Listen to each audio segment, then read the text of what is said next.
Screen காட்டிடு. திரு M.K. Mayakrishnan ஐயா அவர்களை அன்புடன் வரவேற்கிறேன்.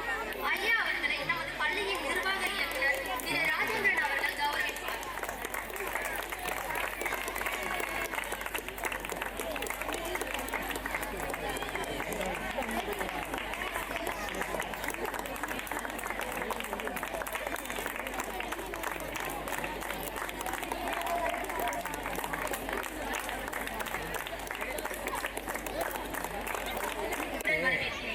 ஐயா அவர்களை நமது பள்ளியின் நிர்வாக இயக்குனர் திரு ராஜேந்திரன் அவர்கள் கௌரவிப்பார்.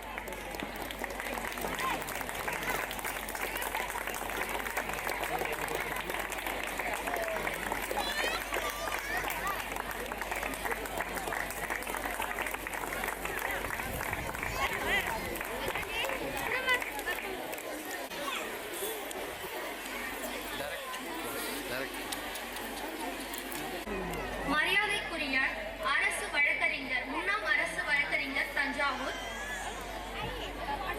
திரு சுந்தரமூர்த்தி ஐயா அவர்களை அன்புடன் வரவேற்கிறேன். ஐயா அவர்களை இப்பள்ளியின் தாளாளர் தீபன்ராஜ் அவர்கள் கௌரவிப்பார்.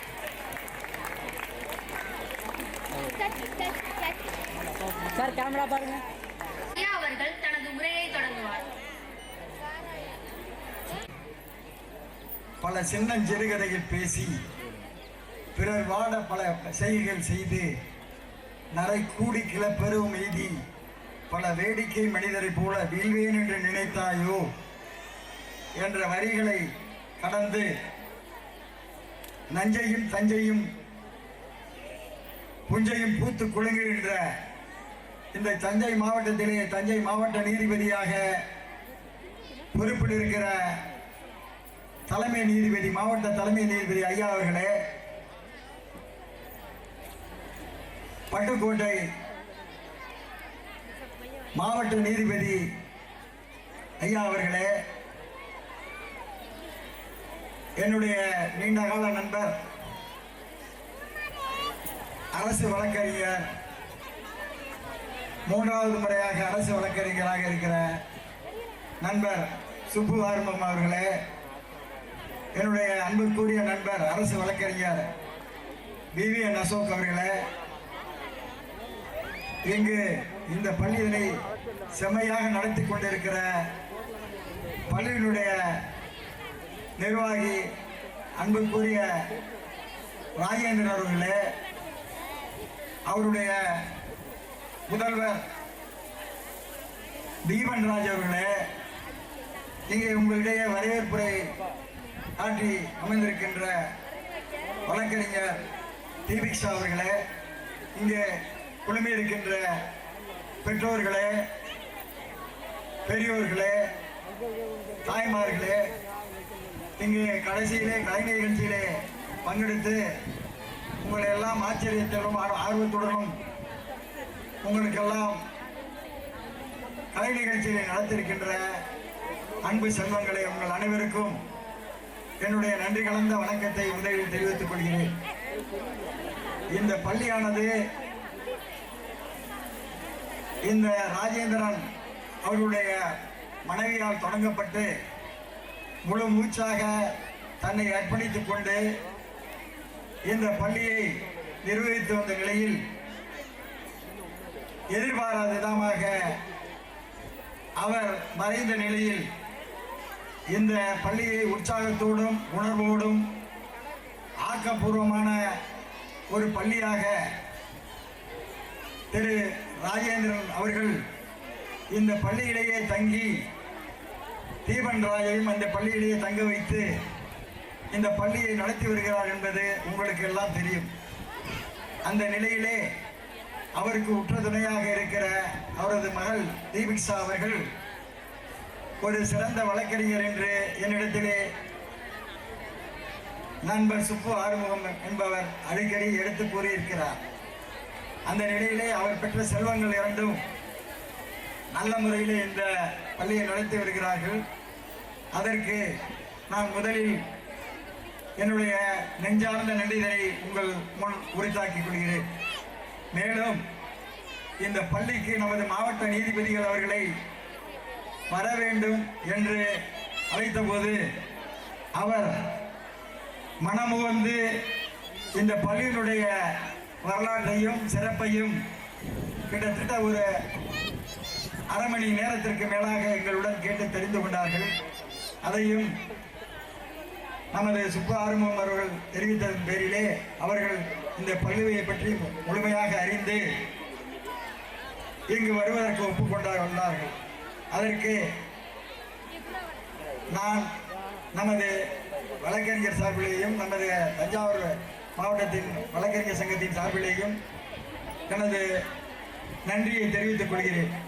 அடுத்ததாக பட்டுக்கோட்டையிலே மாவட்ட நீதிபதியாக பணியாற்றுகின்ற நமது ஐயா அவர்கள் நான் 1-2 முறை அந்த நீதிமன்றத்தில் ஆஜராகியிருக்கிறேன். அந்த நிலையிலே அவரும் சிறந்த முறையிலே அங்கே பணியாற்றி கொண்டிருக்கிறார்கள். அவரையும் இந்த பள்ளி விழாவுக்கு விழா குழுவினர் சார்பாகவும் சுப்புகாரமும் சார்பாகவும் நான் வருக வருக என்று வரவேற்று காலம் கடந்து கொண்டிருக்கிறபடியால் 1-2 வார்த்தைகள் உங்கள் முன்னிலேயே நான் எடுத்துக் கூறலாம் என்று நினைக்கிறேன். முதலாவதாக இந்த பள்ளி மாணவர்கள் தங்கள் இந்த பள்ளியிலேயே இவ்வளவு ஒரு சிறப்புமிக்க சீர்மிக்க பள்ளியிலே படிக்கிறோம் என்பதை உணர்ந்து காலத்தை வீணாக்காமல் படிப்பிலே கவனம் செலுத்தி சிறந்த மாணவர்களாக வருங்காலத்திலே நீதிபதிகளாக, மருத்துவர்களாக, வழக்கறிஞர்களாக, இன்னும் பெரிய அறிவியல் வல்லுநர்களாக வர வேண்டும் என்று நான் இறைவனை பிரார்த்தித்துக் கொள்வதோடு hard work has no substitution என்று ஆங்கிலத்திலே சொல்வார்கள்.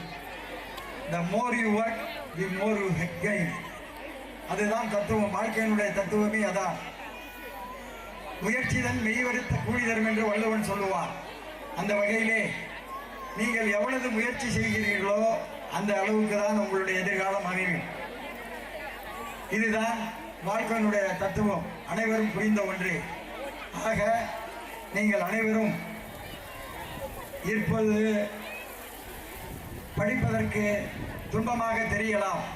அது பிற்காலத்திலே உங்களை ஒரு தலை சிறந்த குடிமகனாக, உங்களையும் இங்கே அமர்ந்திருக்கிறார்களே நீதிபதிகள், வழக்கறிஞர்கள், அரசு வழக்கறிஞர்கள், மருத்துவர்கள் என்ற நிலையிலே, இன்ஜினியர் போன்ற நிலையிலே உங்களை உயர்த்தக்கூடும்.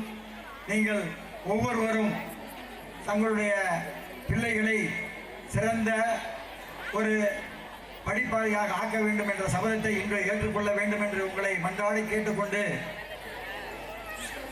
The unlearned man aspiring speech is restless lady now approaching என்று வள்ளுவன் கூறியிருக்கிறார். ஆகவே படிப்புதான் செல்வம், செல்வத்துள் செல்வம் செவிச்செல்வம். அதாவது கல்விதான் செல்வம். எவ்வளவு செல்வங்கள் இருந்தாலும் அது அழிந்துவிடும்.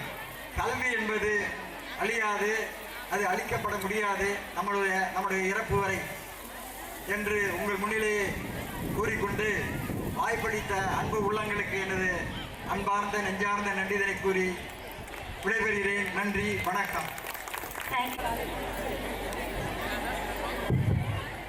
தங்களுக்கு சிறந்த உரைக்கு நன்றியை தெரிவித்துக் கொள்கிறோம்.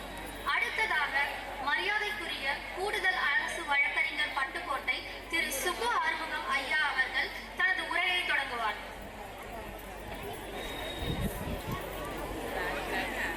அன்பார்ந்த இந்த மாலை நேரத்திலே நாலந்தா மெட்ரிகுலேஷன் பள்ளியிலே நடக்கின்ற இந்த விழாவை சிறப்பித்திருக்கின்ற, எங்களுடைய அழைப்பை ஏற்று வந்திருக்கின்ற அன்பிற்கும் பாசத்திற்குரிய எங்களுடைய முதன்மை மாவட்ட நீதிபதி அவர்களே, அதே போல இந்த விழாவிலே முன்னிலை வகித்து நம்முடைய ஊருக்கும் நம்முடைய பள்ளிக்கும் இந்த நிர்வாகத்திற்கும் பெருமை சேர்த்துக் கொண்டிருக்கின்ற அன்பிற்கும் பாசத்துக்குரிய எங்களுடைய பட்டுக்கோட்டை கூடுதல் மாவட்ட நீதிபதி அன்புக்குரிய ஐயா அவர்களே, அதே போல இந்த விழாவிலே என்னோடு கலந்து கொண்டிருக்கின்ற முன்னாள் தஞ்சை மாவட்டத்தினுடைய அரசு வழக்கறிஞர் அருமை நண்பர் சுந்தரமூர்த்தி அவர்களே, தற்போதைய இசி கோர்ட்டினுடைய சிறப்பு அரசு வழக்கறிஞர் அன்பு சகோதரர் விவிலியன் அசோக் அவர்களே, இந்த நிகழ்ச்சியிலே கலந்து கொண்டிருக்கின்ற வழக்கறிஞர் பெருமக்களே, மற்றும் வரவேற்புரை நல்கிய இந்த பள்ளியினுடைய தாளாளர் அன்பு சகோதரர்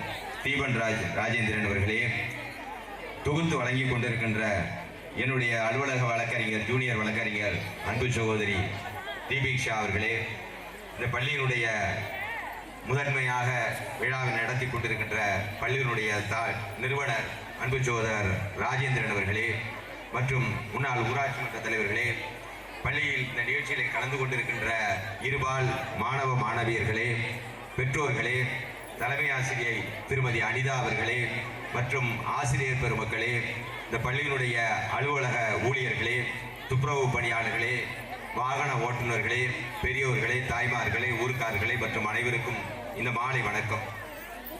இந்த நிகழ்ச்சியிலே நான் கடந்த ஆண்டு கலந்து கொண்ட போது சற்று இருட்டாகி வந்தேன், தாமதமாக வந்த பொழுது இந்த அரங்கத்துக்குள்ளே நுழைய கூட இடமில்லை, அவ்வளவு கூட்டம் இருந்தது. இன்றைக்கு நானே முதன்மை நீதிபதியும் எங்களுடைய நீதிபதியும் காவல்துறை கண்காணிப்பாளர் வர வேண்டும், வந்து கொண்டிருக்கிறார். நிச்சயமாக இந்த விழாவுக்கு வருவார். இன்றைக்கு இல்லாட்டாலும் நாளைக்காவது ரோல் காலில் உங்களுக்கு பிரேயர் நடத்தும் போதாவது பிரேயருக்கு வருவார். போன வருஷம் எஸ்பி வந்தாங்க, அன்னைக்கு வர முடியல. மறுநாள் வந்து பிரேயரில் வந்து அவங்க கலந்துக்கிட்டு பேசினாங்க. அந்த விழாவிலே அவங்களுக்கு ப்ரொமோஷன் கிடைச்சி தமிழ்நாட்டிலேயே ஒரே எஸ்பி ஆகினார். அதே போல இந்த விழாவிலே கலந்து கொண்டிருக்கின்ற நம்முடைய 2 நீதிபதிகளும் வாழ்க்கையிலே மிகப்பெரிய உயரத்திற்கு செல்ல வேண்டும். அனைவரும் கைதட்டி வாழ்த்து சொல்லுங்கள். அவர் இன்னொரு முறை வருகிற பொழுது நம்முடைய உயர்நீதிமன்ற நீதிபதியாக ஒருவர் வருவார். நிச்சயமாக எனக்கு அந்த நம்பிக்கை இருக்கிறது. உயர்நீதிமன்ற நீதிபதி ஆகும் பொழுது நாங்கள் தேதி கேட்காமலே நீங்களே தேதி கேட்டு வர வேண்டும். இந்த பள்ளிக்கு ஆண்டு விழாவுக்கு அது 33வது ஆண்டு விழா மட்டுமல்ல, 50வது ஆண்டு விழாவிலும் நீங்கள் வர வேண்டும் என்று நான் கேட்டுக்கொள்கிறேன். அதே போல இந்த விழாவிலே கலந்து கொண்டிருக்கின்ற நம்முடைய பேபி சரோஜா அவர்களை பற்றி என்னுடைய ஜூனியர் வழக்கறிஞர் நம்முடைய தீபிக்ஷா அவர்களும் ராஜேந்திரன் அவர்களும் அருமை நண்பர் தீபன்ராஜ் அவர்களும் அடிக்கடி சொல்லுவார்கள். எனக்கு உள்ளபடியே அவர் ஒரு முறை என்னுடைய அலுவலகத்துக்கு வந்திருக்கிறான். முதல் முறை அரசு வழக்கறிஞராக இருந்தபோது 98ஆம் ஆண்டு நினைக்கிறேன். ஒரு வழக்கிலே சாட்சியாக வந்தாராம். அவரும் அவருடைய கணவரும் வந்தாராம். அவர் நன்றாக சாட்சியம் அளித்தார். எனக்கும் எங்களுடைய கூடுதல் மாவட்ட நீதிபதிக்கும் சாட்சி சரியாக சொல்ல வேண்டும் என்றால் கோபம் வரும். என்ன பேசுகிறோம் என்றே தெரியாது, அந்த அளவுக்கு பேசுவோம். நான் முதலெல்லாம் கொஞ்சம் அடக்கி வாசிப்பேன். அவரை பார்த்து கூட எனக்கு ஒரு தைரியம் வந்து விட்டது. நானும் பேச ஆரம்பித்து விட்டேன். இப்பொழுது காவல்துறையினர்லாம் சொல்ல ஆரம்பித்து விட்டார்கள், உங்களுக்கு நீதிபதி பக்கத்தில் இருக்கிறார் என்பதற்காக என்ன எல்லாம் பேசுகிறோம். உங்க பிபி வேணா பார்த்துட்டு இருக்கலாம், நான் பார்த்துட்டு இருக்க மாட்டேன் பாரு எங்க நீதிபதி. அதே மாதிரி நானும் இப்போ என் சேம்பர்ல நான் காவல்துறையினரை, மற்றவர்களை, தாசில்தாரை, ஆர்டிஓவை, நாங்கள் தாசில்தாரே வாரண்டை போட்டு கொண்டாந்து நீதிமன்றத்தில் நிறுத்தி வச்சோம். ரெகுலர் தாசில்தாரை, ஆர்டிஓவுக்கு அது மாதிரி இருந்துச்சு, கலெக்டருக்கு அது மாதிரி இருந்துச்சு வாரண்டு. இந்த நிகழ்ச்சியெல்லாம் பார்க்கும்போது அவர்னால எனக்கு அந்த தைரியம் வந்துச்சுன்னு நான் சொல்ல மாட்டேன், அவர் கொடுக்கின்ற தைரியம் என்று சொல்ல மாட்டேன். ஏன்னா அவர்களை குறை சொல்ல முடியாது. எனக்கென்று நான் அவர்கள் இந்த ஊரில் இருப்பார்கள், நாளை உயர்நீதிமன்ற நீதிபதியாகி வெளியூருக்கு போயிடுவார்கள் அல்லது வேறு பதவிக்கு போயிடுவார்கள். நான் 15 ஆண்டு காலமாக இந்த ஊரிலேயே அரசு வழக்கறிஞராக இருக்கிறேன். இந்த பள்ளிக்கூடத்தினுடைய நிறுவனரே என்னுடைய அலுவலகத்துக்கு வழக்காடியாக வந்திருக்கிறார். பேபி சரோஜா அவர்களும் அண்ணன் ராஜேந்திரன் அவர்கள் வந்த பொழுது ராஜேந்திரன் அவர்கள் சரியாக சாட்சியம் அளிக்கவில்லை. அவர் நன்றாக பெண்ணாக இருந்தாலும் பெண் சிங்கம், ஆண் சிங்கம் என்று சொல்வதை விட பேபி சரோஜா பெண் சிங்கமாக இருந்து அருமையாக சாட்சியம் அளித்தார். நான் அலுவலகத்தில் வந்து சொன்ன போது அது சார்பு நீதிமன்றம், அப்பொழுது மாவட்ட நீதிமன்றம் அந்த எங்க ஊர்ல கிடையாது, அது சார்பு நீதிமன்றத்தினுடைய அரசு வழக்கறிஞராக நான் இருந்தேன். அவர் பேசும்போது நீங்க சரியா சொல்லணும்னு சொன்ன போது என் எதிரேயே பேபி சரோஜா அவருடைய கணவரை கண்டித்தார். என்னுடைய அலுவலகத்தில் வைத்தேன். ஏன்னா சார் தான் நல்லா சொல்லி கொடுத்தாங்க, நீங்க சொல்ல வேண்டிய அப்படின்னு சொல்லும் போது அந்த வழக்கு வெற்றி பெற்றது. அப்புறம் அது நன்றாக இருந்த அது வேறு விஷயம். நான் அதை மறந்து விட்டேன். 10 ஆண்டு 15 ஆண்டு காலம் ஆகிவிட்டதா மறந்து விட்டேன். அவருடைய மகளை என்னுடைய அலுவலகத்திற்கு சேர்க்க வருகிற பொழுது அவர் எங்கெங்கே போயிருக்கிறார்கள், நீ போய் அந்த அலுவலகத்தில் உட்காருங்க, என்ன பேசுறாங்கன்னு வாயை மட்டும் பார்த்துட்டு இருக்கேன், முகத்தை மட்டும் பார்த்துட்டு இருக்கேன்னு. ஆனா இப்ப நான் தான் அவங்கள பார்த்துக்கிட்டு இருக்கேன். இப்ப நீ வழக்கெல்லாம் தீபிக்ஷா தான் நடத்திக்கிட்டு இருந்தாங்க. ஒருவேளை படிக்கணும்னு நானே சொல்லி ஆர்வம் கொடுத்து போச்சுன்ற பொழுது என்னுடைய மாவட்ட அரசு வழக்கு என்னுடைய நீதிபதி கூடுதல் மாவட்ட நீதிபதி அவர்கள் ஏன் அவங்களை காணும்னு கேட்டாங்க. நான் எம்எல் படிக்கிறதுக்காண்டி போயிட்டாங்கன்னு சொன்னேன். அவங்கள நீதித்துறையில நீதிபதி ஆகணும்னு எங்க மாவட்ட நீதிபதிக்கு 2 பிள்ளைங்களும் வைக்கல, அவர் பையனும் வைக்கல, பொண்ணும் வைக்கல. பொண்ணுக்கு எங்க மாவட்ட நீதி பொண்ணுக்கு டாக்டர் சீட்டு கிடைச்சு அது வேண்டான்னு வைக்கலாம் இருக்கு அப்படின்னா பாத்துக்கங்க. டாக்டர் சீட்டு கிடைச்சு எனக்கு கூட அதுல அது இவங்க தான் ஒத்துக்கிட்டாங்க. அவங்க வீட்டுல டீச்சர் எப்படி ஒத்துக்கிட்டாங்கன்னு எனக்கே சந்தேகமா இருக்கு. ஏன்னா வீட்டுல டீச்சரா இருந்தா அவங்க சொல்றதுதான் நாங்க கேட்கணும். என் மனைவியும் டீச்சர் தான், அதனால சொல்றேன். அவங்க சொல்றதுதான் நம்ம கேட்க வேண்டியா இருக்கும். நாங்க டீச்சர், நாங்க சொல்லி கொடுக்காமையா நீங்க நீதிபதி ஆனீங்க? நாங்க சொல்லி கொடுக்காமையா நீங்க வக்கீல் ஆனீங்க? என் பையனே இப்ப கேட்கறான், என் அம்மா சொல்லி கொடுக்காம நீ வக்கீல் ஆயிட்டியா, அம்மா சொல்லி கொடுக்காம நீ திருப்பி ஆயிட்டியான்னு கேட்பாப்ல. அந்த அளவுக்கு அவன் அம்மா பிள்ளைய ஆயிட்டான். அந்த மாதிரி இருக்கிற பொழுது 2 பிள்ளைகளையும் அவங்க வக்கீல் ஆக்கியிருக்காங்க. எங்க குடும்பமே வக்கீல் குடும்பமே இந்த விழாவுக்கு வந்திருக்கிறோம். அடுத்தது நீதித்துறையை சார்ந்தவர்கள் நிறைய பேர் இருக்கிறோம். இன்னொன்னு சொல்ல போனா இந்த பள்ளி இருக்கின்ற லொகேஷனை பத்தி நான் ஐயாவிடம் அழைத்த போது சொன்னேன். எங்க நீதிபதி கிட்ட சொல்லலை, ஏன்னா தீபிக்ஷாவுடைய வாதத்திறமையை அவங்களே பார்த்தாங்க, அதனால சொல்ல வேண்டிய அவசியம் இல்லை.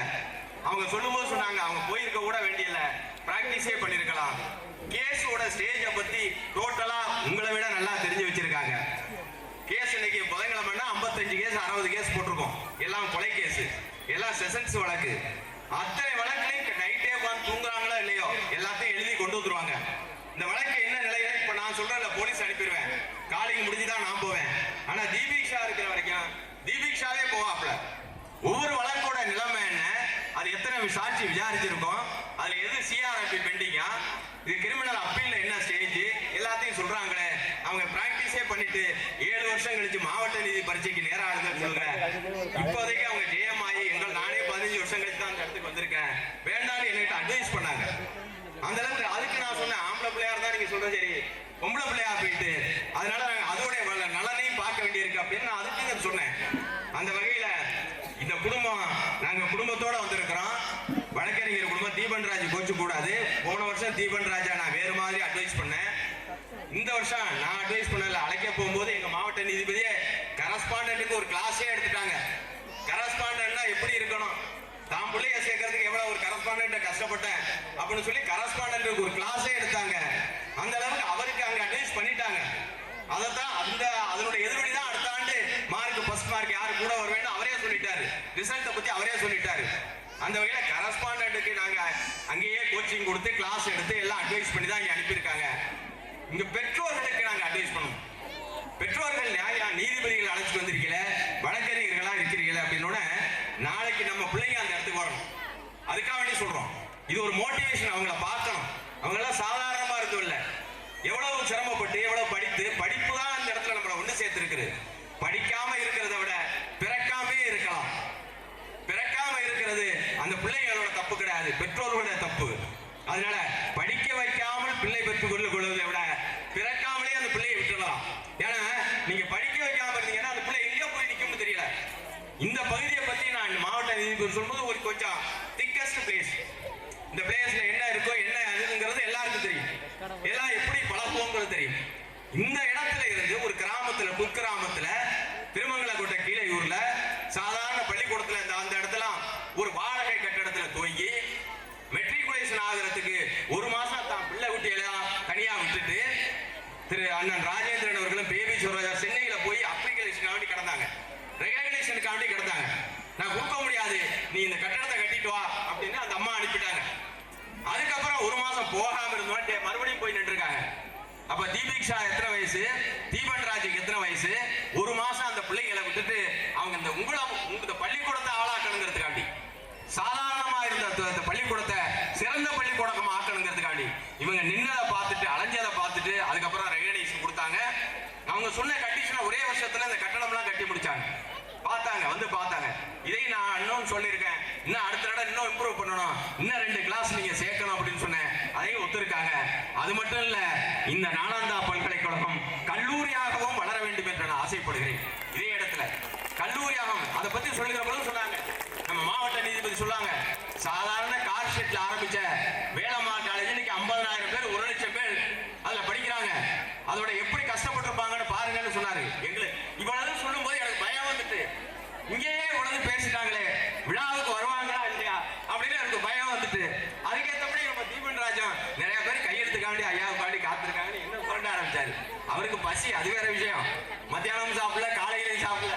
அதனால அந்த பசியில என்ன சொல்லிட்டாரு, ஐயா எனக்கு பயம், இவ்வளவு பேசுனா நீதிபதிகள் எல்லாம் கொண்டு வர்றது சாதாரண காரியம் இல்ல, வர்றது சாதாரண காரியம் இல்ல.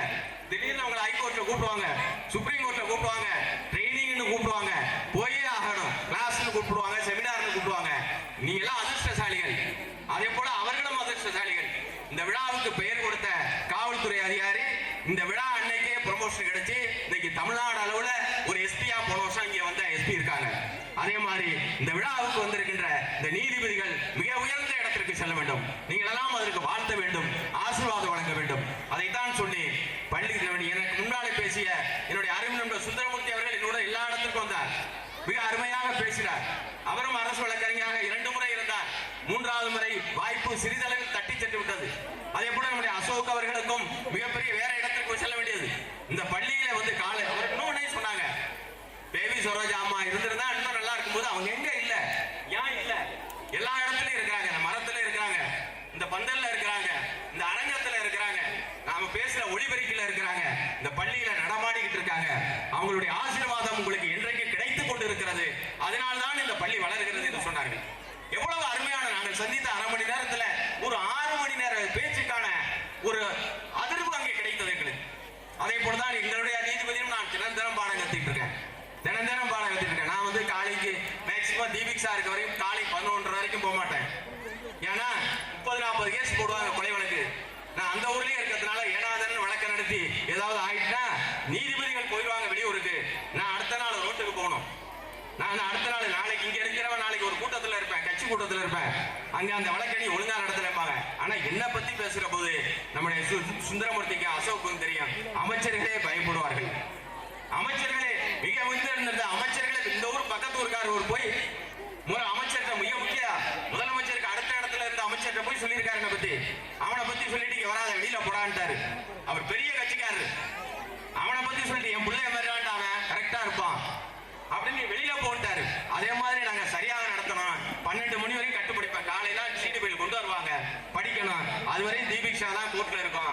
ஆனா இப்ப நான் அந்த வாய்ப்பு இல்லாம போயிடுச்சு. அதனால எனக்கு அந்த வாய்ப்பு கொடுக்குறாங்க, படிச்சுட்டு வந்து நடத்துங்க. நல்லா சரியா இருந்தா ஏத்துங்க, இல்லன்னா உங்களுக்கு இன்னும் ஒரு தேதி கூட தர்றேன் அப்படிம்பாங்க. அந்த வகையில் நான் நன்றி கடன் பட்டிருக்கேன். குழந்தைகளை பொறுத்தவரையும் நான் ஏற்கனவே கூறியதை போல படிக்காமல் இருப்பதை விட பிறக்காமல் இருக்கலாம். தூக்கு கயிறை முத்தமிடுகிற உமர் முத்தா என்ன சொன்னான் தெரியுமா? உமர் முத்தா என்கிற மிகப்பெரிய கவிஞன் தூக்கு தண்டனை கொடுத்தாச்சு அவனுக்கு. தூக்கு கயிறை இன்னும் சிறிது நேரத்தில் அவன் தன் கழுத்துல மாட்டி கொடுக்கணும். உன்னுடைய கடைசி ஆசை என்ன என்று கேட்கிறார்கள். என்னுடைய கடைசி ஆசை நான் படித்துக் கொண்டே சாக வேண்டும், நான் நூல்களை படித்துக் கொண்டே சாக வேண்டும் என்று சொல்கிறார் உமர் முத்தா.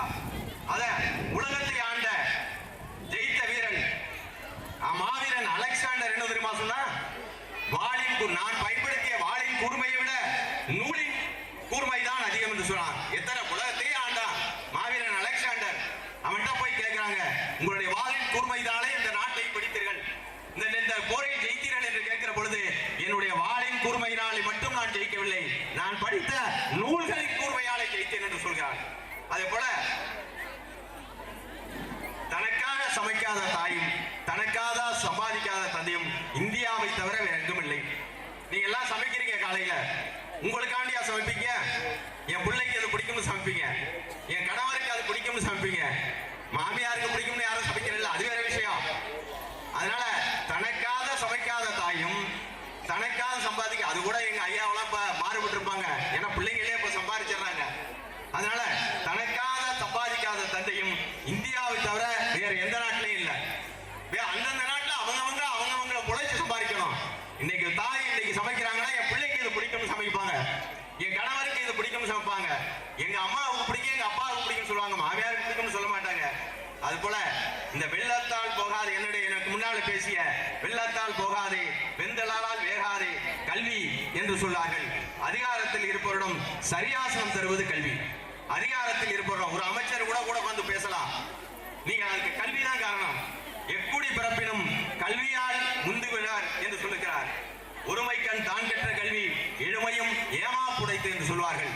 இந்த மாதிரி விழாவெல்லாம் எதுக்கு எடுக்கிறோம், எதுக்கு நீதிபதிகளை எல்லாம் கூப்பிடுறோம்னா, இந்த பெற்றோர்கள் அதை பார்க்கணும்.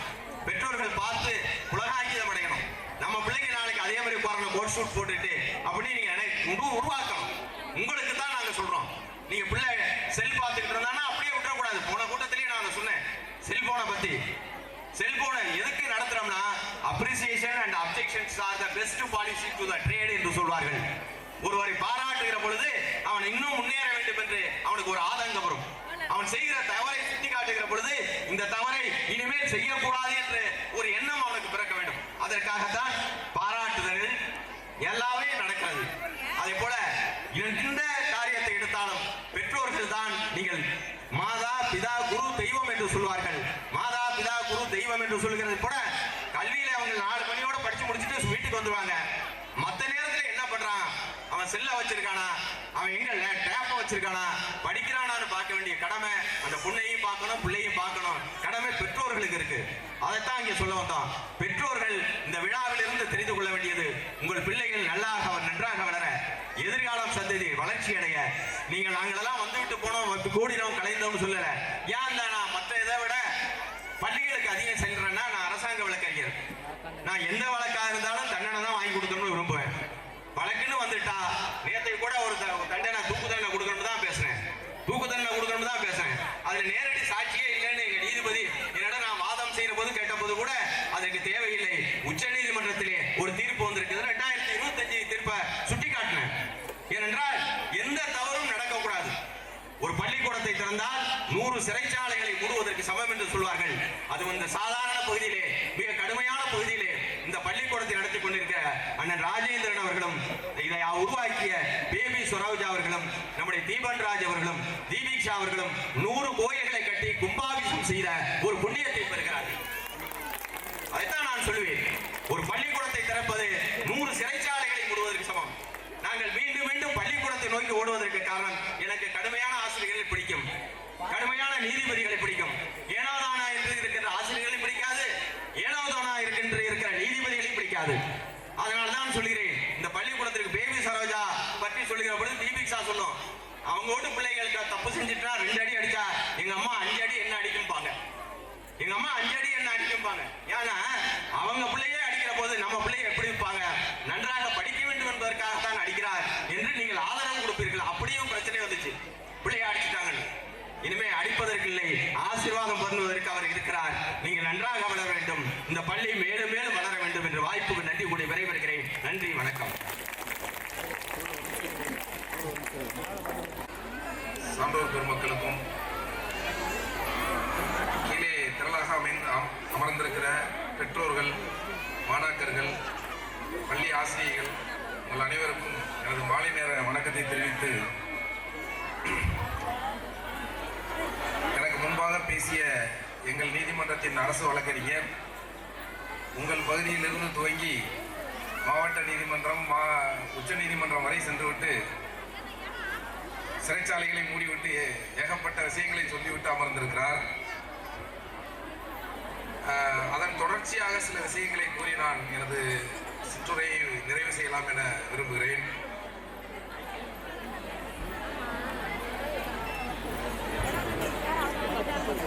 இங்கு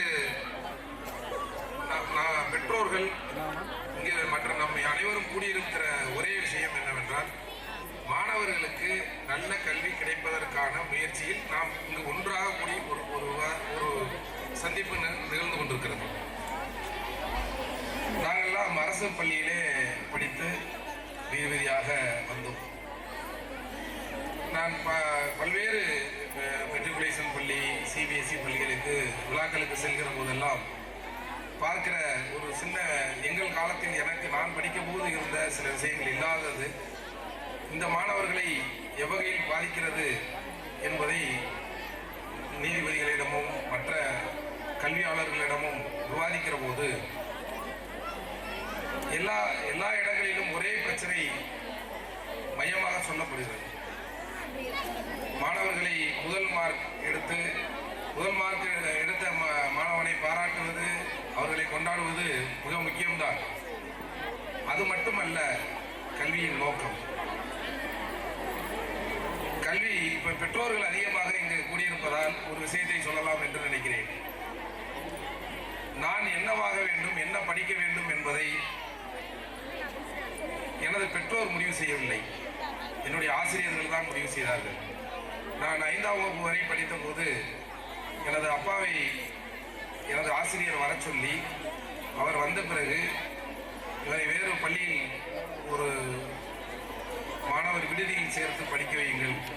கிராமத்திலிருந்து சென்று அவருடைய நேரத்தை வீணடித்தால் அவர் படிப்பதில் சிரமம் ஏற்படும் என்று ஒரு ஆசிரியர் தான் கூறினார். நான் 12ஆம் வகுப்பு முடித்த பிறகு அதே போல 12ஆம் வகுப்பு ஆசிரியர்கள் தான் பெற்றோர்களை என்னை மட்டுமல்ல என்னுடன் படித்த மாணவர்களை கூப்பிட்டு இவரை இதில் சேருங்கள், இவருக்கு இந்த இது அதிகமாக நல்ல நாட்டம் உள்ளது, இவர் நன்றாக வருவான் என்று எல்லா மாணவர்களுக்கும் சொல்வார்கள். நான் இப்போது நிர்வாகத்தை சேர்ந்த தாளாளர் மற்றும் வழக்கறிஞர் அவர்களிடம் கேட்டோம்னா அவங்க இப்போ என்ன சொல்லுவாங்க, பெற்றோர்கள் எதிர்பார்ப்பதை நாங்கள் செய்ய வேண்டியிருக்கிறது. பெற்றோர்கள் என்ன எதிர்பார்க்கிறார்கள்? எனது மகன் மருத்துவராக வேண்டும், இன்ஜினியராக வேண்டும், முதல் மார்க் எடுக்க வேண்டும். ஆனால் இது தவிர்த்து ஏகப்பட்ட துறைகள் இருக்கிறது, நிறைய துறைகள், எல்லா துறைகளிலும் சாதிக்க முடியும். அனைத்து வாய்ப்புகளும் தமிழகத்தில் மற்ற மாநிலங்களை விட தமிழகத்தில் அனைத்து வாய்ப்புகளும். நாங்கள் படிக்கிற போதெல்லாம் கூட மதிப்பெண் மட்டும் ஒரு கல்லூரியில் சேர்வதற்கு காரணமாக இருக்காது. மதிப்பெண்ணோடு சேர்ந்து அதுக்கான வாய்ப்புகள் ரொம்ப குறைவான எண்ணிக்கையிலான சீட்டுகள் இருக்கும், கிடைக்கிறது ரொம்ப கஷ்டம். ஆனால் இப்போது எந்த அரசு வந்தாலும் நமது மாநிலத்தில் கல்லூரிகளும் பல்கலைக்கழகங்களும் எந்தவித செலவும் இல்லாமல் நன்றாக படிக்கக்கூடிய ஒரு நிலைமையில் நாம் இருக்கிறோம். ஆக நம் பெற்றோர்கள் தான் இங்கு மிக முக்கியமாக ஆசிரியர்களோடு நிர்வாகத்தோடு பள்ளி நிர்வாகத்தோடு பேச வேண்டிய நிலையில் இருக்கிறீர்கள். அதனால் பெற்றோர் ஆசிரியர் பேரண்ட் டீச்சர்ஸ் மீட்டிங் சொல்லி போகும்போதெல்லாம் நானும் எனது மகனுக்கு பேரண்ட் டீச்சர் மீட்டிங் போயிருக்கேன். ஆசிரியர் போன உடனேயே துவக்கம் முதல் அவங்க சொல்ற இது என்னன்னா, உங்க பையன் வந்து இதுல இத்தனை மார்க் எடுத்துட்டான், இதுல வந்து கொஞ்சம் கவனம் செலுத்தலாம் அப்படின்னு சொல்லி என்னுடைய மகனை குறை சொல்லுவது, அவர்களுக்கு பேசிக்கிட்டே இருக்கான், இல்ல நண்பர்களோடு நிறைய நேரம் அமர்ந்திருக்கிறார், இதெல்லாம் சொல்லும்போது எனக்கு ஒன்று மட்டும் புரியாது. அந்த பேரண்ட் டீச்சர் மீட்டிங் என்பது அதற்கானது இல்லை. உங்கள் பையன் கணக்கில் நன்றாக இருக்கிறார், அறிவியலில் நன்றாக இருப்பதற்கு இதை செய்யலாம், இப்படிப்பட்ட விவாதங்கள் நடப்பதில்லை. ஆசிரியர்களிடம் நான் ஒரு முறை அதை கேட்டேன், ஏன் நீங்கள் மாணவர்களிடம் இருக்கும் குறைகளை மட்டுமே பெற்றோரிடம் கூறுகிறீர்கள், வேறு யோசனை எதுவுமே உங்களுக்கு சொல்ல முடியாதா அப்படி என்று கேட்டபோது பெற்றோர்கள் அதை விரும்புவதில்லை. மாணவர்கள் என்னவாக வேண்டும் என்று அவர்கள் ஒரு முடிவு செய்து கொண்டு அதை எங்களிடமிருந்து எதிர்பார்ப்பார்கள். எனவே எங்களை குறை சொல்லாமல் இருப்பதற்காக நாங்கள் ஏதாவது ஒன்றை செய்வோம் என்று கூறுவார்கள். நான் நிர்வாகத்திற்கு இதே போல எல்லா பள்ளியிலும் நான் இந்த வேண்டுகோளை வைத்திருக்கிறேன். பேரண்ட் டீச்சர் மீட்டிங் என்பதை ஒரு சம்பிரதாயத்துக்கு நீங்கள் நடத்தினாலும் பெற்றோர்களை குறைந்தபட்சம் 1 மணி நேரமாவது சந்தித்து கல்வியின் தற்போதைய நிலை என்ன படிக்கலாம் என்ன செய்யலாங்கிறத கல்வியாளர்களை அழைத்து அவர்களுடன் ஒரு மணி நேரம் 2 மணி நேரம் நீங்கள் கண்டிப்பாக அவர்களோடு விவாதிக்க வேண்டும். அதுதான் உங்கள் பள்ளியின் தரத்தை இன்னும் உயர்த்தும். எனக்கு உங்களை எல்லாம் பார்க்கிற போது, எதுவும் நாலந்தா பள்ளியிலே பார்க்கிற போது இங்கே இந்த விழா நடக்கிற விதம், நானும் பல்வேறு பள்ளிகளுக்கு சென்றிருக்கிறேன். பெற்றோர்கள் இவ்வளவு திரளாக வந்த ஒரு பள்ளி நான் இதைத்தான் பார்க்கிறேன். இவர்கள் இவ்வளவு திரளாக நகரங்களில் கூட பெற்றோர்கள் எல்லாம் வரமாட்டாங்க.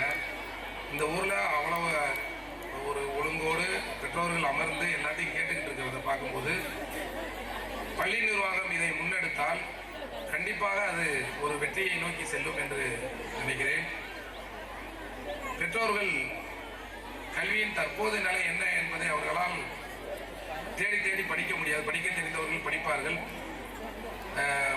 சோசியல் மீடியாவிலே மற்றதிலே தவறான தகவல்கள் வருகிறது. அதை படித்தால் அப்படி ஆகலாம் இப்படி ஆகலாம் என்று தவறாக கல்வியாளர்கள் அல்லாத சிலர் சொல்லுகிற செய்திகள் வருகிறது. இதையெல்லாம் தவிர்க்க வேண்டும் என்றால் பள்ளி நிர்வாகத்தோடு பெற்றோர்கள் பேசி என்ன படிக்கலாம், உங்கள் பையனுக்கு என்ன சரியாக வருகிறது என்பதை ஆசிரியர்களோடு கலந்து ஒரு முடிவெடுக்க வேண்டும். அதற்கான மனநிலையை முதல்ல பெற்றோர்களாகிய நாம் தயார் செய்து கொள்ள வேண்டும். இவ்வளவு நாங்கள் உரத்தாண்டிலிருந்து பண்ணி வந்தோம். நான் ராமநாதபுரத்தை சேர்ந்தவன். எங்கள் ஊரை ஒப்பிடும்போது உங்கள் ஊர் ரொம்ப பசுமையான ஊர், செழிப்பான ஊர். எங்களையெல்லாம் கூட நம்பிக்கையோடு எங்களது பெற்றோர் படிக்க வைத்தார்கள். எப்படியாவது படித்து நல்ல விதமாக போயிருங்க அப்படின்னு சொல்லி. நீங்கள் உங்கள் மாணவர்களுக்கு இன்னும் சிறந்த கல்வியை வழங்க முடியும். உங்களால் அவர்களுக்கான செலவுகளை செய்ய முடியும். நீங்கள் நினைத்தால் பள்ளி நிர்வாகத்தோடு இணைந்து செயல்படும் போது சென்னை போன்ற பெருநகரங்களில் கிடைக்கக்கூடிய மாணவர்களுக்கு கிடைக்கக்கூடிய அனைத்து வாய்ப்புகளையும் அவர்கள் உங்களுக்கு தருவார்கள். அவர் முன்பு தாளாளர் பேசும்போது கூட சொன்னார், விளையாட்டில் கூட இந்த வருஷம் நாலந்தா பள்ளி மாணவர்கள் கலந்து கொண்டு ஜோனல் லெவலில் நல்ல ஒரு நிலையை எட்டினார்கள் என்று குறிப்பிட்டார். இது துவக்கம்தான். நீங்கள் பெற்றோர்களாகிய நீங்கள் ஆசிரியர்களோடும் நிர்வாகத்தோடும் தொடர்பு கொண்டால் உங்கள் மாணவர்கள் ஒலிம்பிக்கில் கூட சாதனை படிக்க இயலும். அது உங்கள் கையில் தான் இருக்கிறது என்று தெரிவித்துக் கொண்டேன். என்னை இந்த விழாவிற்காக அழைத்தமைக்கு பள்ளி நிர்வாகத்திற்கும் மரியாதைக்குரிய அரசு வழக்கறிஞர் திரு சுப்பு ஆறுமுகம் அவர்களுக்கும் எனது நன்றியை தெரிவித்து, அவர் கூறியது போல மீண்டும் தாளாளர் குறிப்பிட்டது போல உங்கள் பள்ளியில் படிக்கிற ஒரு மாணவர், ஒரு மாணவி இந்த விழாவை, இது போன்ற விழாவுக்கு சிறப்பு விருந்தினராக வர வேண்டும் என்ற என்னுடைய ஆவலையும் தெரிவித்து, மீண்டும் வாய்ப்பளிக்கப்படும் சமயத்தில் நான் இங்கு மீண்டும் வருவேன் என்ற உறுதியளித்து உங்கள் அனைவருக்கும் மீண்டும் எனது நன்றியை தெரிவித்து விடைபெறுகிறேன். வணக்கம். நடந்து கொண்டிருக்கின்ற 33வது ஆண்டு விழாவிலே கலந்து கொண்டிருக்கின்ற மாணவ மாணவியர்கள், பெற்றோர்கள், உங்கள் அனைவருக்கும் எனது மாலை வணக்கத்தை முதலில் உரித்தாக்குகின்றேன். இந்த விழாவிலே எனக்கு முன்பாக சிறப்புரை ஆற்றிய சகோதர நீதிபதி தம்பி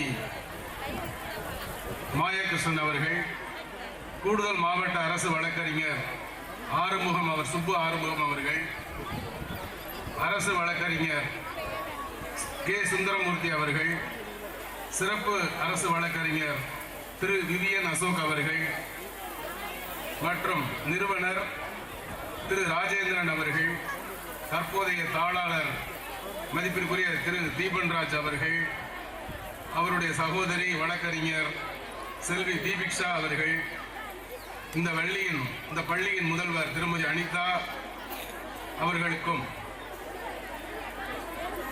பெற்றோர் சங்க தலைவர், ஆசிரியர் பெற்றோர் சங்க தலைவர் மதிப்பிற்குரிய துரை மாணிக்கம் அவர்களுக்கும், இந்த பள்ளியின் பல்வேறு நிலைகளிலே இயங்கிக் கொண்டிருக்கின்ற ஆசிரியர் பெருமக்கள், ஊழியர்கள் அனைவருக்கும் எனது மாலை வணக்கத்தை உறுதியாக்கிக் கொண்டு ஒரு சில கருத்துக்களை உங்களோடு நான் பகிர்ந்து கொள்ள வந்திருக்கின்றேன். நண்பர் தம்பி மாயகிருஷ்ணன் அவர்கள் குறிப்பிட்டதைப் போல ஒரு கிராமத்தில் இருக்கின்ற பள்ளியால் மிக சிறந்த கல்வியை வழங்க முடியும் என்றால் அந்த கிராமம் மிகப்பெரிய வளர்ச்சியை அடைகிறது என்று பொருள். ஒரு மனிதன் எத்தனையோ தொழில்கள் செய்யலாம், ஆனால் இந்த பகுதி மக்களுக்கு கல்வியை வழங்குவதை முதன்மை தொழிலாக எடுத்து, கடமையாக எடுத்து, தொழில் என்று சொல்வதை விட அதை நான் கடமை என்று எடுத்துக்கொள்கின்றேன், கடமையாக எடுத்து கடந்த 33 ஆண்டுகளாக இந்த பள்ளியை நடத்தி வருகின்றார்கள் என்றால் உண்மையிலேயே அதற்கு ஒரு துணிச்சலும் தன்னம்பிக்கையும் ஒரு போராட்ட குணமும் வேண்டும். ஏனென்றால் நகர்ப்புறத்தில் கல்வியை நடத்தும் பொழுது அங்கு மாணவ மாணவியர்கள் வந்து சேர்க்கை அதிகமாக இருக்கும், வருமானமும் இருக்கும். அதனால் அந்த மாணவ மாணவர்களுக்கு தேவையான எல்லா வசதிகளையும் செய்து கொடுக்க முடியும். கிராமத்தை பொறுத்தவரை இங்குள்ள பெற்றோர்களுக்கு போதுமான வேலை வாய்ப்போ வருமானமோ இல்லாததால் குறைந்த வருமானத்தில் தான் இருப்பார்கள். அவர்களுக்கும் அந்த நகர்ப்புறத்தில் படிக்கின்ற மாணவர்களை போன்ற ஒரு தரமான கல்வியை குறைந்த கட்டணத்தில் குறைந்த செலவில் தர வேண்டும் என்ற உன்னத நோக்கத்தோடு ஆரம்பித்து செயல்பட்ட இந்த நிர்வாகத்தினருக்கு எனது மனப்பூர்வமான வாழ்த்துக்கள், பாராட்டுக்கள். நான் கடந்த ஒரு சில தினங்களுக்கு முன்பாக என்னை வந்து பார்த்த பொழுது நாளந்தா என்ற பெயரை பார்த்து நான் கொஞ்சம் ஆச்சரியப்பட்டேன். நாளந்தா என்பது ஒரு அறிவு கடல், ஒரு மிகப்பெரிய ஒரு பல்கலைக்கழகமாக இந்தியாவில் இயங்கி இருக்கிறது. அந்த பல்கலைக்கழகத்தின் பெயரை இந்த பள்ளி கொண்டிருப்பதால் அந்த நாளந்தா பல்கலைக்கழகத்தை போல இந்த பள்ளியும் வளர வேண்டும் என்று நான் அன்று வாழ்த்தினேன். இன்றும் அந்த வாழ்த்தை உங்கள் முன்பாக அந்த நிறுவனத்தினருக்கு தெரியப்படுத்துகின்றேன். நீங்கள் உங்கள் அனைவருடைய ஒத்துழைப்போடு இந்த பள்ளி மிகப்பெரிய பல்கலைக்கழகமாக இந்த பகுதியில் மாறுமேயானால் இந்த பகுதியில் உள்ள அனைவருக்குமே பொருளாதார ரீதியாக, அரசியல் ரீதியாக, சமூக ரீதியாக மிகப்பெரிய ஒரு மாற்றத்தை அது உறுதி செய்யும். ஆகவே அப்படிப்பட்ட ஒரு நிறுவனத்தை அவர்கள் வளர்க்க வேண்டும் என்று கேட்டுக்கொள்கின்றேன். அடுத்ததாக ஆண்டு அறிக்கை வாசித்த ஆசிரியர்கள் இந்த பள்ளியில் நடைபெற்ற பல்வேறு நடவடிக்கைகளை, விளையாட்டு போட்டிகள், பேச்சு போட்டிகள், கட்டுரை போட்டிகள், முதலமைச்சர் சார்பாக நடத்தப்பட்ட போட்டிகள், மத்திய அரசு சார்பில் நடத்தப்பட்ட போட்டிகள், ஆங்கில பயிற்சி, இந்தி பயிற்சி ஆகியவற்றில் நீங்கள் சிறந்து விளங்குவதாக அவர்கள் கூறினார்கள். அதை கேள்விப்பட்டு நான் மிகவும் மகிழ்ச்சி அடைந்தேன். நானும் உங்களை போன்ற ஒரு சாதாரண பள்ளியில் பயின்று இப்படிப்பட்ட ஒரு உயர்வான இடத்திற்கு வந்திருக்கின்றேன். இதற்கு காரணம் அந்த பள்ளியில் இருந்த ஆசிரியர்கள் எங்களுக்கு கொடுத்த ஊக்கம்தான், தன்னம்பிக்கை தான். அந்த அடிப்படையில் மட்டும்தான் நாங்கள் உருவாகினோம். இந்த பள்ளியில் கூடுதலாக ஒரு சிறப்பு என்னவென்றால், ஆசிரியர்களோடு சேர்ந்து பெற்றோர்களும் இயங்குகிறீர்கள். ஒரு குழந்தையை உருவாக்குகின்ற அந்த கடமையிலே பெற்றோர்களும் ஆசிரியர்களும் சேர்ந்து பங்கெடுப்பது என்பது மிகவும் முக்கியமான ஒன்று. அதை இந்த பள்ளியில் நான் பார்க்கின்றேன். ஆகவே இந்த பகுதியில் குழந்தைகள் உண்மையிலேயே சிறப்பாக உருவாகுவதற்கு பெற்றோர்களாகிய உங்களுடைய பங்களிப்பும் ஆசிரியர் பங்களிப்பும் இருப்பதைக் கண்டு நான் பெருமைப்படுகின்றேன். அந்த பணியிலே நீங்கள் தொடர்ந்து செயல்பட வேண்டும் என்று உங்களை வேண்டி கேட்டுக்கொள்கின்றேன். அம்மா இறந்த பிறகும் தீபன்ராஜ் அவர்கள் இந்த பள்ளியை முதன்மை பள்ளியாக, இந்த மாநிலத்தில் ஒரு முதன்மையான பள்ளியாக மாற்றுவதற்கு தொடர்ந்து பாடுபடுவதாக உறுதியளித்திருக்கின்றார்கள். அவருடைய முயற்சிக்கு நீங்கள் ஒத்துழைப்பு கொடுக்க வேண்டும்.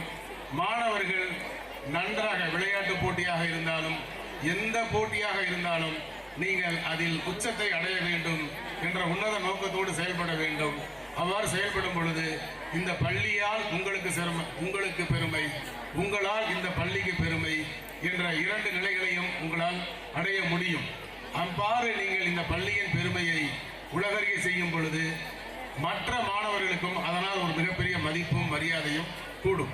ஆகவே மாணவர்கள் தங்களுடைய கடமையில் தொடர்ந்து செயல்பட வேண்டும், படிக்க வேண்டும், கூர்மையாக படிக்க வேண்டும், அதை புரிந்து படிக்க வேண்டும், படித்தவற்றை மனதில் நிறுத்தி அதை தேர்வில் எழுத வேண்டும்.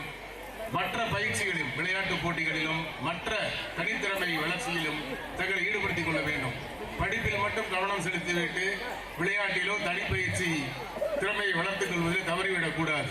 படிப்பிலும் கவனம் செலுத்த வேண்டும், விளையாட்டு போட்டிகளிலும் கவனம் செலுத்த வேண்டும். தன்னுடைய தனித்திறமையை வளர்த்துக் கொள்வதிலும் நீங்கள் உங்களுடைய கவனத்தை செலுத்த வேண்டும். அப்படி செலுத்தி வருகின்ற ஒரு மாணவனால் தான் ஒரு உயர்ந்த கல்வியை, ஒரு சிறந்த மாணவனாக உங்களால் உருவாக முடியும். நாம் கிட்டத்தட்ட 200 ஆண்டுகளுக்கு மேலாக ஆங்கிலேயர்களால் அடிமைப்படுத்தப்பட்ட ஒரு நாட்டில் நாம் வாழ்ந்தோம். அவர்களிடமிருந்து விடைபெறுவதற்கு, அவர்களிடமிருந்து சுதந்திரம் பெறுவதற்காக மிகப்பெரிய உயிர் தியாகங்களையும் போராட்டங்களையும் சுபாஷ் சந்திர போஸ் போன்ற, வாஞ்சிநாதன் போன்ற, பகத்சிங் போன்ற மாபெரும் சுதந்திர போராட்ட வீரர்கள் போராடியதன் விளைவாக சுதந்திரம் பெற்ற சுதந்திரத்தை எப்படி நாம் வழிநடத்த வேண்டும் என்பதற்காக நமக்கான ஒரு அரசியலமைப்பு சட்டத்தை உருவாக்கி இருக்கின்றோம். அதில் அடிப்படை உரிமைகள் என்று ஒரு சரத்து இருக்கின்றது. நான் அந்த அடிப்படை உரிமைகளை பற்றி நான் பேச விரும்பவில்லை. நமக்கு அடிப்படை கடமைகள் இருக்கிறது. அந்த அடிப்படை கடமைகளில் மிக முக்கியமானது ஒவ்வொரு மாணவனும் அறிவியல் ரீதியாக தங்களை வலிமையுள்ள மாணவனாக, திறமையுள்ள மாணவனாக உருவாக்கி கொள்ள வேண்டும், அறிவை வளர்த்து கொள்ள வேண்டும் என்று சொல்கின்றது. ஆகவே அந்த அறிவை பெறுவதிலே இந்த பள்ளி முன்னிலை வகிக்க வேண்டும். இந்த பள்ளி நிறுவனமும் ஆசிரியர்களும் தொடர்ந்து பாடுபட வேண்டும். இந்த மாணவர்கள் அப்படிப்பட்ட ஒரு உன்னத நிலையை அடைய வேண்டும் என்று வாழ்த்தி இந்த வாய்ப்பினை ஏற்படுத்தி கொடுத்த உங்கள் அனைவருக்கும் எனது மீண்டும் வாழ்த்துக்களையும் நன்றிகளும் தெரிவித்துக் கொள்கின்றேன். தற்பொழுது நீங்கள் வழக்கறிஞர் அவர்கள் குறிப்பிட்டதைப் போல உங்களுக்கு ஏதாவது சட்டத்தில் இருந்தாலும் சரி, தனிப்பட்ட வாழ்க்கையில் இருந்தாலும் சரி, நீங்கள் கேள்விகள் கேட்கலாம். யாராவது ஐஏஎஸ் ஆகணும்னு நினைக்கிறீங்களா, அதை பற்றி கேட்கலாம். இல்லை சட்டம் படிக்கணும்னு நினைக்கிறீங்களா, அதை பற்றி கேட்கலாம். அரசு வேலைக்கு போகணும்னு நினைக்கிறீங்களா, என்ன பரீட்சை எழுதணும்னு கேட்குறீங்களா, கேட்கலாம். இதனாலும் கேட்கலாம், விருப்பப்பட்டால் கேளுங்க.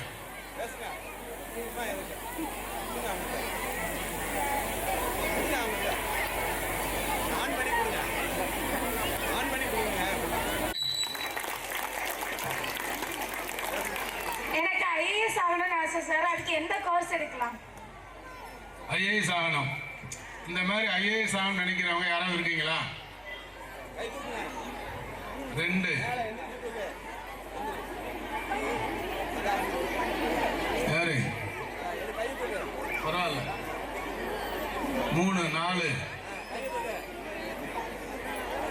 5 6 7 பின்னால நிறைய பேர் தூக்குறாங்களே.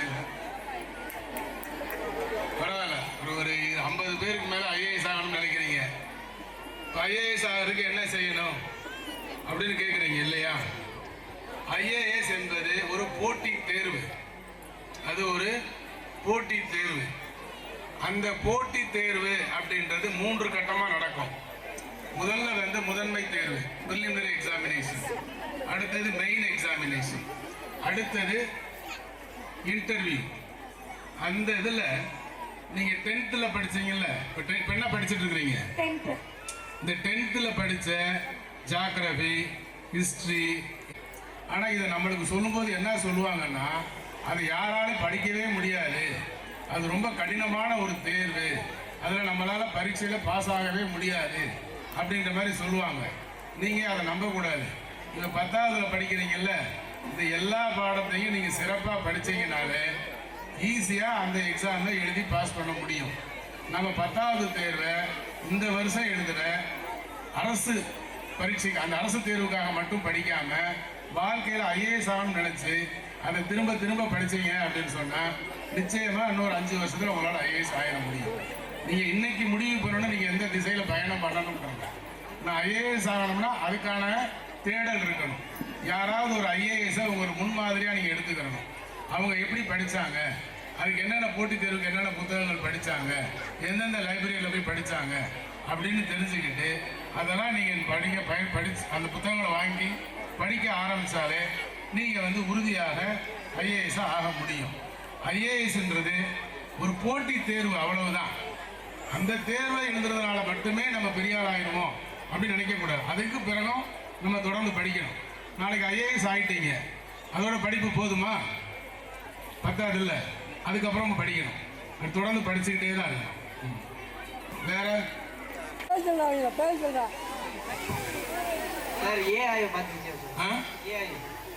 ஆர்டிபிஷியல் இன்டெலிஜென்ஸா, அதை பற்றி தெரிஞ்சுக்கணுமா? அது ஒரு செயற்கை நுண்ணறிவு. நாம மனிதர்கள் எப்படி ஒரு இயற்கையாக நம்ம படித்து அறிவை வளர்த்துக்கிறோமோ அதையே ஒரு செயற்கையாக செய்கிற ஒரு துறைக்கு பேர் தான் ஆர்டிபிஷியல் இன்டெலிஜென்ஸ். அது மனித குலத்துக்கு ஒரு மிகப்பெரிய சவாலான ஒரு விஷயம். அதை நல்லதுக்கும் பயன்படுத்தலாம், ஆனால் எதிர்காலத்தில் அது கெட்டதுக்கு பயன்படுமோ அப்படின்ற ஒரு அச்சம் இருக்கிறது. அது நல்ல விஷயங்களுக்கு மட்டும் பயன்படுத்தணும் அப்படின்னு முடிவெடுத்து வளர்த்தா அந்த துறையும் ஒரு சிறந்த துறையாக இருக்கும்.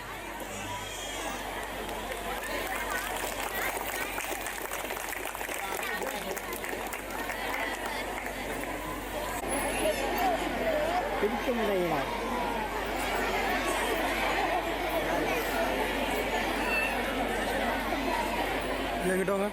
கேள்வி கேட்க தயங்கக்கூடாது.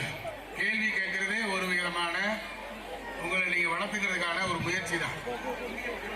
எந்த கேள்வினாலும் கேளுங்கன்னு சொல்லிட்டோம். 1000 ரூபா 10,000 ரூபா கடன் கேட்கக்கூடாது. சார் கேளுங்க. ஒரு ஏ வந்து ஒரு ஸ்கூல்ல கோ டீச்சரா அந்த மட்டும் கொண்டு வந்தாங்க. ஏ வந்து ஸ்கூல்ல ஒரு கோ டீச்சர் அந்த மட்டும் இப்போ ஸ்டூடெண்ட்ஸ் டவுட் கேட்குறாங்கன்னா ஒரு வீடியோஸ் இது பண்றதுக்கு அந்த மட்டும். அதாவது நீங்க செயற்கை நுண்ணறிவை பத்தி கேக்குறீங்க, அது தேவையில்லை. நம்ம நேரடியா இப்ப போய் நீங்க போய் ஒரு ஒரு ஒரு ஒரு வீடியோ கேம் விளையாடுறதுக்கும் நேரடியா கிரவுண்ட்ல போய் விளையாடுறதுக்கும் வித்தியாசம் இருக்கா இல்லையா? இப்போ நேரடியா விளையாண்டா நம்ம உடல் வலிமைப்படுமா, ஆரோக்கியமா இருப்போமா, இல்ல வீடியோ கேம் விளையாண்டா ஆரோக்கியமா இருப்போமா? எது? நேரடியா போய் விளையாடும் போது தானே. அதனால நீங்க நேரடியாவே புத்தகங்களை படிங்க, நேரடியாவே அதை பாருங்க. மைக் கொடுங்க ஒருத்தர்.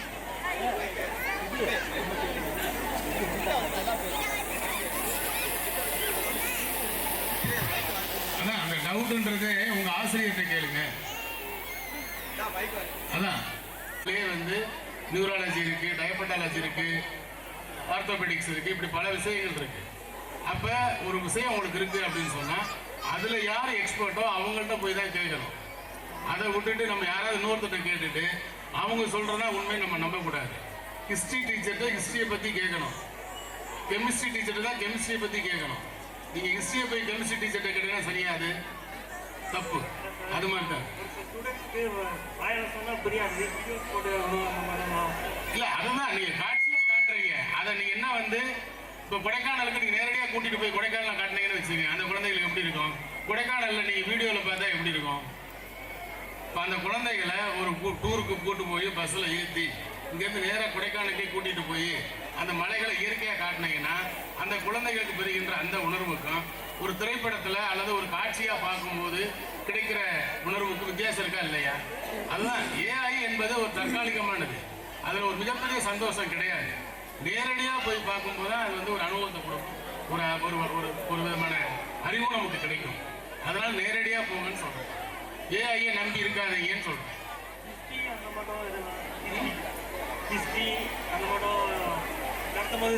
அது பயன்படுத்தலாம். அதான் ஒரு அளவுக்கு தான் பயன்படுத்தலாம். அதை வந்து இப்போ ஒரு இதயம் எப்படி இயங்குது அப்படின்னு ஒரு ஸ்டூடெண்ட்டை காட்டுறீங்க, அது அளவுக்கு பயன்படுத்துறது தப்பு இல்லை. ஒரு இதயம் எப்படி இயங்குது, ஒரு மூளை எப்படி இயங்குது, அதுக்கு அதை பயன்படுத்துறது தப்பு இல்லை. ஆனால் அதையே முழுக்க நம்பி இருக்கக்கூடாது. ஏன்னா அதை வந்து நம்ம போய் ஒரு ஹாஸ்பிட்டலில் போய் ஒரு இதயத்தை திறந்து பார்க்க முடியாது. அப்போ அதை வந்து நம்ம காட்சியாக காட்டலாம், அது வரைக்கும் அதை பயன்படுத்தலாம். அப்படி தன்னுடைய திறமையை வளர்த்துக்கிறதுக்காக மட்டும்தான் அதை பயன்படுத்தணுமே தவிர வேற விஷயங்களுக்கு பயன்படுத்தக்கூடாது. இப்போ உங்களுடைய முகத்தை மாத்திட்டு அந்த இடத்துல இன்னொரு முகத்தை வைக்கிறாங்களா இல்லையா? அந்த மாதிரி தவறான விஷயங்கள் பயன்படுத்துறாங்கல்ல, அதுதான் தப்புன்னு சொல்றேன். நல்ல விஷயங்களுக்கு பயன்படுத்த நான் தப்புன்னு சொல்றேன். நெக்ஸ்ட், அடுத்தது யாரும் கேள்வி கேட்கிறீங்களா?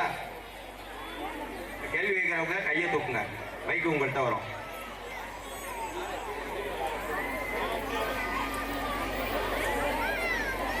வந்து நேரடியா வந்து கேள்வி கேளுங்க.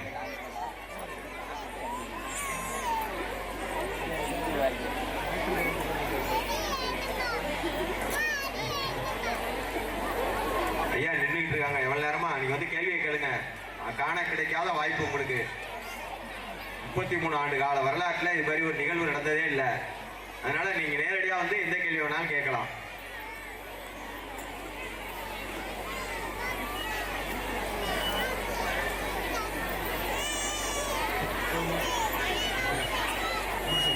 நன்றி, வணக்கம்.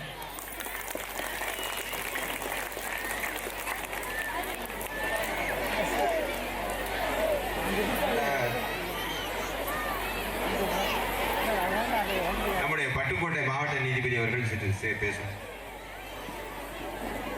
ஐயா முதல் கேள்விக்கு அந்த பொண்ணு கேட்டதுக்கு பதில் சொன்னாங்க. அது இப்போ உள்ளதை படிக்கணும், ஐஏஎஸ் ஆவதுக்கு என்ன செய்யணும்னு சொல்லி பாப்பா கேட்டாங்க. அது ஐயா சொன்ன மாதிரி இன்றைக்கு சப்ஜெக்டை படிக்கணும், அது அந்த குழந்தை செய்ய வேண்டிய வேலையெல்லாம் அது முக்கியமானது. கூடுதலாக ஒரே ஒரு இது செய்ய வேண்டியது என்னன்னா, பிள்ளைங்களுக்கு பெற்றோர்களுக்கும் தான் பாடத்திட்டத்தில் வந்து நல்லா படிக்கிற பிள்ளைங்களுக்கு இயல்பாகவே அவங்க வந்து எதுனாலும் அதை கேள்வி கேட்டால் பதில் சொல்லிடுவாங்க. ஸோ ஐஏஎஸ்ல இதை தான், அது ஐயா சொன்ன மாதிரி போட்டித் தேர்வு இதில் இருக்கிறதா கேட்க போகிறாங்க. அப்போ இதில் இல்லாத ஒரு விஷயம் வர்றதுன்னா பொது அறிவுன்னு ஒரு 50% மேலே பொது அறிவு.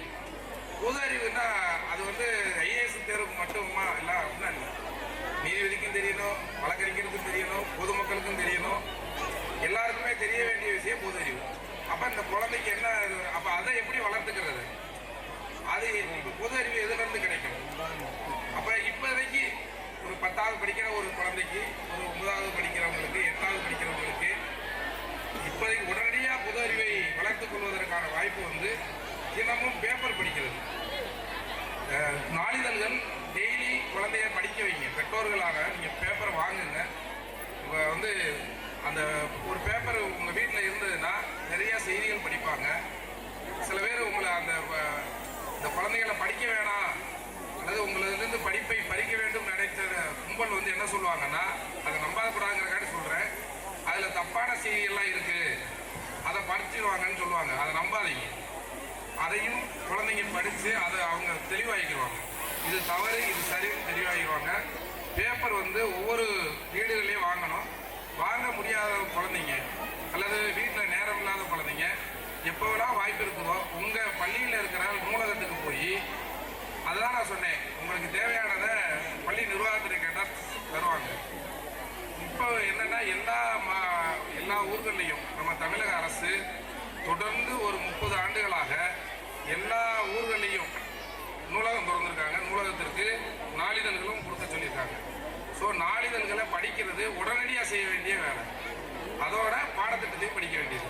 இது ரெண்டையும் படித்தா நீங்கள் வந்து ஒரு டிகிரி முடித்து வெளியில் வரும்போது 50% நீங்கள் வந்து ரெடி ஆயிடுவீங்க. அப்புறம் ஒரு வருஷம் அதுக்கு உட்காந்து படிச்சிங்கன்னா அது உடனடியாக எந்த தேர்வாக இருந்தாலும் பாஸ் ஆகும். ஐஏஎஸ் மட்டும் இல்லை, ஆனால் நாளிதழ் படிக்கணும், லைப்ரரிக்கு போகணுங்கிறது ரொம்ப முக்கியமானது.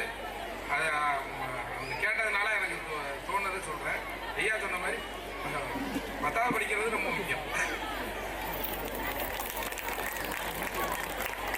அடுத்து வெற்றி பெற்ற மாணவர்களுக்கு நீதிபதிகள் இருவரும் பரிசுகள் வழங்குவார்.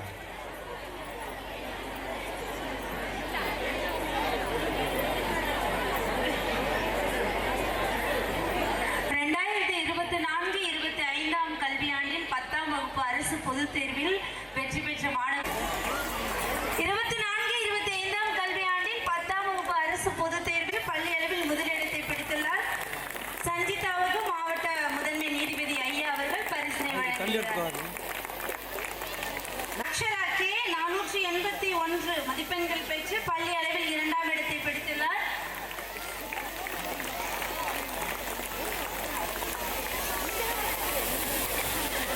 மூன்றாவதாக மாணவிகள் தர்ஷனாயன் 477 மற்றும் ஆர்டிஎஸ்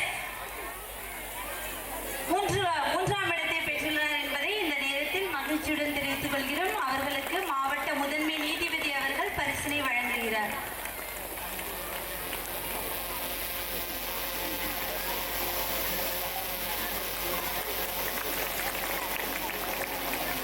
பாப்பா camera. Thank you sir, thank you students. மற்றும் தமிழ் மன்ற தேர்வில் வெற்றி பெற்ற மாணவிகளுக்கு மாவட்ட கூடுதல் நீதிபதி ஐயா அவர்கள் பரிசினை வழங்குவார்கள். முதலிடத்தை பிடித்த ஜெயஸ்ரீ, 2ஆம் இடம் ஹாசினி, 3ஆம் இடம் சன்சிகா மேடைக்கு வருமாறு அன்புடன் அழைக்கிறேன். மன்ற தேர்வில் வெற்றி பெற்றுள்ள அவருக்கு மாவட்ட கூடுதல் நீதிபதி ஐயா அவர்கள் பரிசினை வழங்குகிறார். 2ஆம் இடத்தை 98 மதிப்பெண்கள் பெற்று மாணவி ஹாசினி பிடித்துள்ளார். பாராட்டுக்கள். அவருக்கும் மாவட்ட கூடுதல் நீதிபதி ஐயா அவர்கள் பரிசினை வழங்குகிறார். 3ஆம் இடத்தை 97 மதிப்பெண்கள் பெற்று மாணவி சன்சிகா பிடித்துள்ளார். பாராட்டுக்கள் சன்சிகா.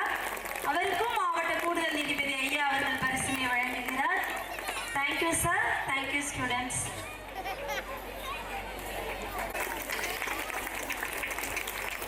Sir camera.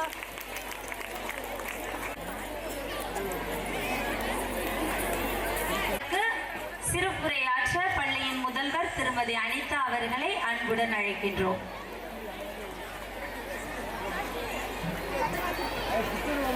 மறைந்திடும் சூரியன், மலர்ந்திடும் புன்னகை, அன்பால் நனைந்த இந்த மாலை வேளையில் இங்கே வருகை தந்திருக்கும் உங்கள் அனைவருக்கும் என் இதயம் கனிந்த வணக்கத்தை தெரிவித்துக் கொள்கிறேன். இப்ப சிறப்பு விருந்தினர்களாக வருகை தந்து உங்களை எல்லாருக்குமே நல்ல கருத்துக்களை, நல்ல அறிவுரைகளை வழங்கினாங்க. அதே மாதிரி இப்ப நம்ம பள்ளி நல்ல வழியில போகணும் அப்படின்னா கட்டாயமா பெற்றோர்களாகிய உங்களோட ஒத்துழைப்பு எங்களுக்கு அதிகமா தேவை.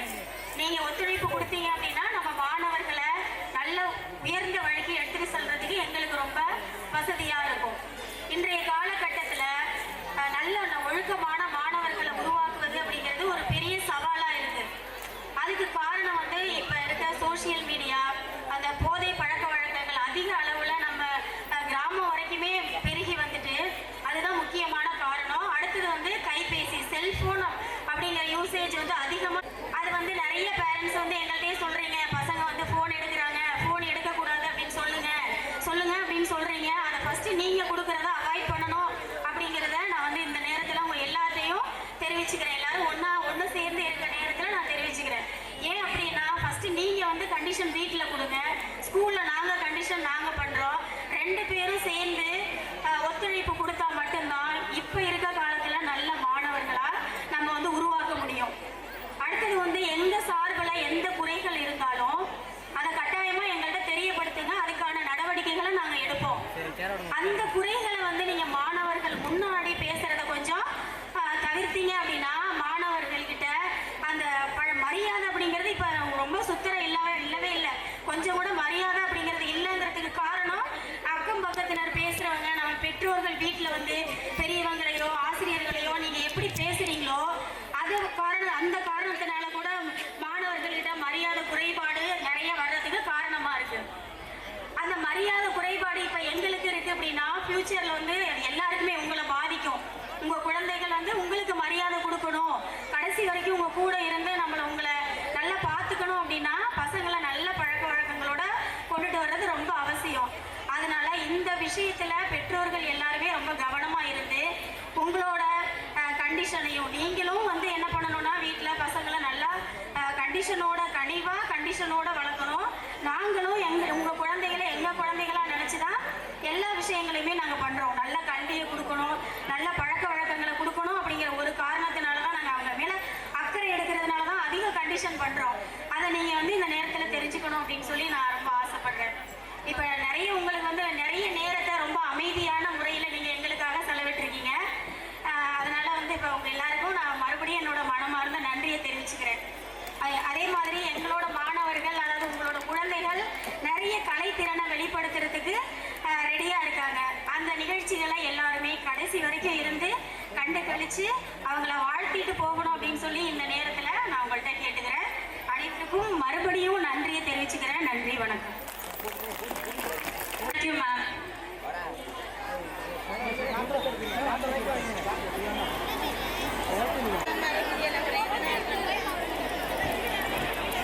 ஓகே அது வேணாம்.